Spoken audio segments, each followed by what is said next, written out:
Super star Rajinikanth எந்த ஃபங்க்ஷனில் பேசினாலுமே ஒன்று இன்ஸ்பைரிங்காக இருக்கும், இல்லை ஹியூமரஸாக இருக்கும். பட் இந்த டைம் அவரோட ஃபர்ஸ்ட் லுக் போஸ்ட் ரிலீஸ் ஈவெண்ட்டில் பேசின ஸ்பீச்சை கேட்டது ரொம்ப கஷ்டமாக இருந்துச்சு.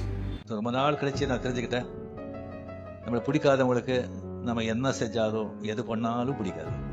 நம்ம பிடிச்சவங்களுக்கு நம்ம என்ன செஞ்சாலும் எது பண்ணாலும் பிடிக்கும்னு நினைக்கிறது முட்டாள்தனம். ஜாக்கிரதையாக இருக்கணும். ஒருத்தவங்க மேலே நம்மளுக்கு கருத்து வேறுபாடு ஏற்படுவது என்பது வந்து ரொம்ப ஒரு நார்மலான விஷயம். அதை ஆரோக்கியமான முறையில் வந்து டிபேட் பண்ணால் இங்கே பிரச்சனையே இல்லை.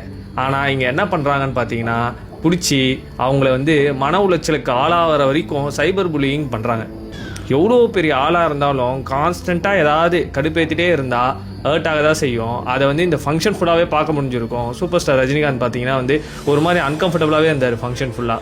சூப்பர் ஸ்டார் ரஜினிகாந்த்னு இல்லை, யாராக இருந்தாலுமே இந்த மாதிரி ஆன்லைனில் ஏதாவது அவங்க கருத்துக்கள் சொன்னால் கண்டிப்பாக முரண்படலாம். அதுக்கான கருத்துக்களை திருப்பி